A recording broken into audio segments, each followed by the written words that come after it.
Estaba aquí sentado, estoy en mi casa, estoy solo. Y primero estaba dándome una ducha y pensaba en que venían a mi mente un montón de cosas que quería hablar, que quería expresar. Y cuando me acerco, pienso, vaya, voy a hacer un video y voy a colocarlo en YouTube y tal vez alguien lo lea, lo escuche y pueda haber una especie de comunicación. Luego llego aquí, me visto, me siento y frente a la cámara se siente como, no sé, se siente como miedo, como pánico, como esto es algo que no he hecho nunca. Estoy frente a una cámara, no hay nadie que me esté escuchando. Y a mí me importa mucho que me escuchen. De hecho, una de las cosas que más pongo atención cuando hablo con alguien es su lenguaje físico, porque si no me está escuchando no sigo perdiendo mi tiempo y no hablo más. No sé si alguna vez les ha pasado que estén hablando con alguien y los interrumpe y después no les vuelve a preguntar dónde se quedaron y tienen esa sensación como una brasa ardiendo que les hace sentir que son bien estúpidos, como que ¿para qué gasto mi saliva con esta persona si ni siquiera le interesa lo que le estoy diciendo?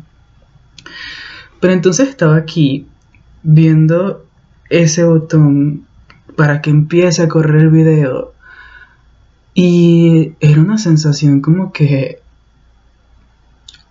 miedo y misterio. Miedo por un lado porque detesto hacer el ridículo. Es como que el miedo a hacer el ridículo es lo que me ha impedido que me pasen 80% de las cosas en la vida que me pudieron haber pasado y que no sé si son buenas o malas porque el miedo al ridículo me impidió hacerlo. Y por otro lado, una voz un poco tonta, una voz de esas voces que te parecen ridículas porque, fíjate, estoy hablando del miedo a hacer ridículo y vuelve, creo que es parte de ese miedo, pero es como que la voz me dijo, ¿y qué pasa si aprietas ese botón y es el principio de que cambie tu vida? Y eso me hizo pensar, me hizo sentir tan tonto que dije, vaya, soy tonto, ya qué más puede pasar aparte de ser tonto. Pero ya, hablando un poco más, ¿cómo decirlo?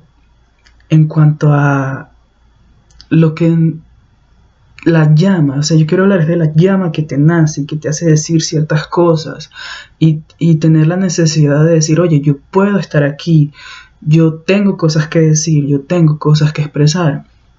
Y es que a lo largo de la peor sensación en la vida es como vivir sintiendo que estás haciendo algo que no es ni siquiera para lo que tú naciste decirlo, sino como ni siquiera para decir que es para lo que naciste, sino ni siquiera eres bueno en eso, ni siquiera te apasiona eso, ni siquiera te mueve eso.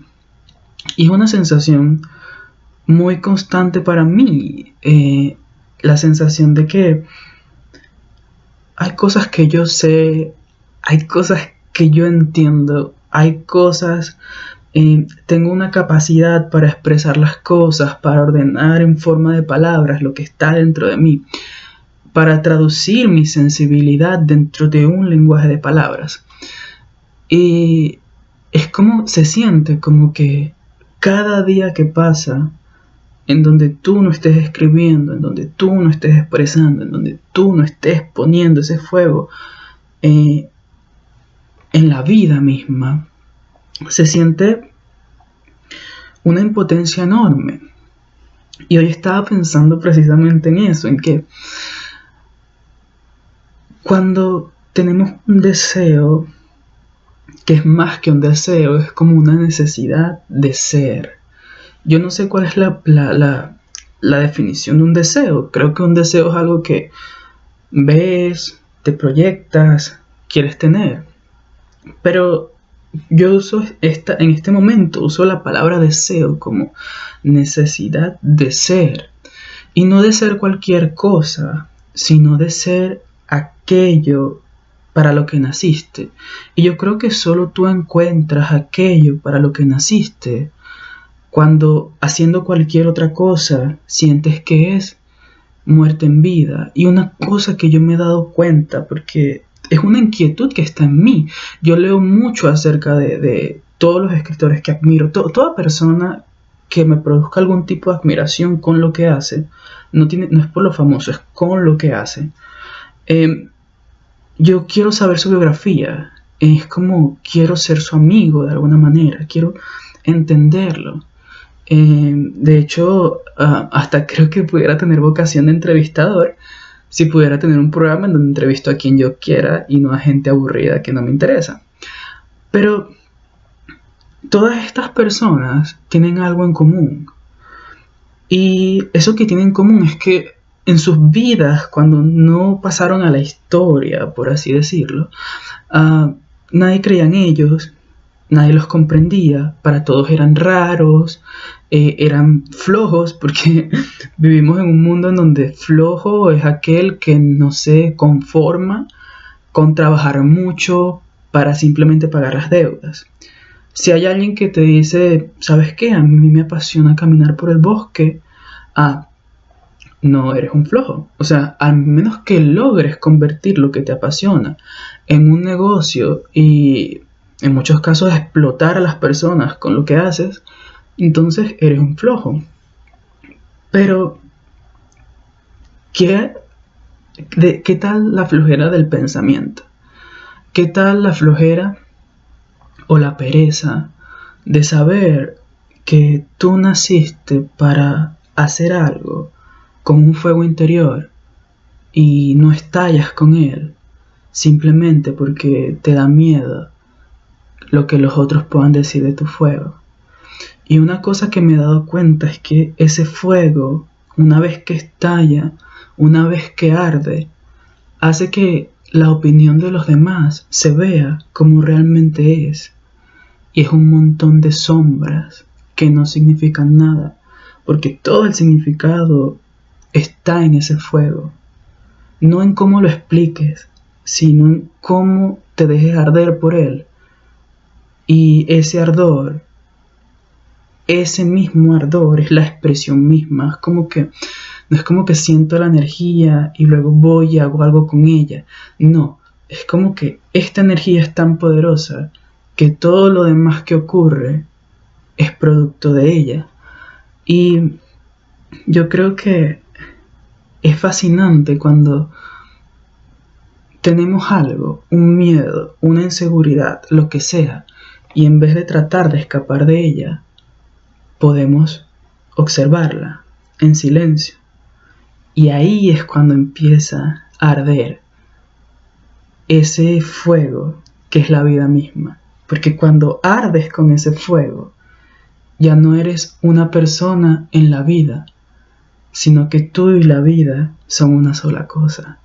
Y yo creo que eso es lo que le da sentido a la existencia de los seres humanos. Eso y no, no sé, creo que todos queremos inventarnos nuestro propio sentido. Pero cuando ardes con este fuego no tienes que inventar nada, porque este fuego es el sentido mismo de la vida.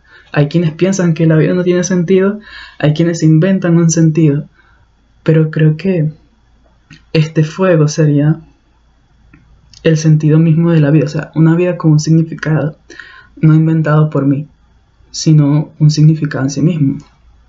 Y eso me parece fascinante, y creo que el mayor rival para que esto ocurra es que cuando tenemos una inseguridad, cuando tenemos una perturbación, en vez de afrontarla y descubrir lo que es, le ponemos un nombre y tratamos de escapar, de conformarnos, de resignarnos. Y cuando vivimos gobernados por el miedo, que es lo que gobierna la vida de los seres humanos, es la dictadura o la esclavitud más grande. Cuando vivimos gobernados por el miedo, la vida pierde todo su sentido. La vida es una mentira. Y inventamos más mentiras. pero sigue siendo una vida que no tiene sentido. Y bueno, creo que es suficiente por este video. Voy a terminarlo ahora.